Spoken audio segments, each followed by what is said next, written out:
আসসালামু আলাইকুম। আজকে দেখেন চিকেন পোলাও করেছি। এটা করার প্রসেসটা সম্পূর্ণ আলাদা। আমি এখন করব।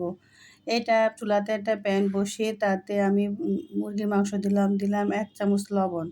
আর দিয়ে দিব আদা বাটা ১ চামচ, পেঁয়াজ বাটা ২ চামচ, রসুন বাটা ১ চামচ। আর দিয়ে দিলাম ধনে গুঁড়া ১ চামচ আর মুরগি মশলাও দিয়ে দিলাম। দিয়ে দিলাম soya sauce ২ cup, oyster sauce ২ cup আর হচ্ছে ভিনেগার ১ কাপ। পরিমাণ মতো তেল দিয়ে একটু নাড়াচাড়া করব, করে আমি এখানে গোলমরিচও দিয়ে দিব। তারপরে লবণও দিয়েছি ১.৫ চামচ। তারপরে দিয়ে দিলাম ১ মগ দুধ। আবার পরিমাণ মতো পানি দিলাম, দিয়ে আমি এই মুরগিটাকে এখানে সিদ্ধ করে উঠিয়ে ফেলবো। আমি মুরগিটা উঠিয়ে তারপরে আমি ৩০০ গ্রাম চাল দিয়ে দিয়েছি। এই পানির মধ্যে আমি পোলাওটা করব। আর এখন ১ কাপ কেওড়া জল দিয়ে দিব। এখন আমি এই মুরগির মাংসটাকে তেলে ভাজবো।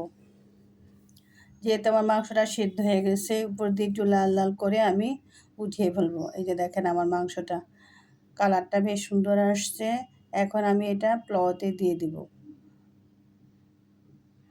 এই যে দেখেন, এটা অনেকটা অ্যারাবিয়ান খ্যাপসার মতো, যদিও ওরা এভাবেই করে, কিন্তু ওরা করে বাসমতি চাল দিয়ে, আমি পোলাও চাল দিয়ে করলাম। আরেকদিন আমি বাসমতি চাল দিয়ে করব। এই যে আজকের পোলাওটা সবাই খেতে বসে, দেখেন মাংসটা ভিতরে অনেকটাই সিদ্ধ হয়ে গেছে। এই যে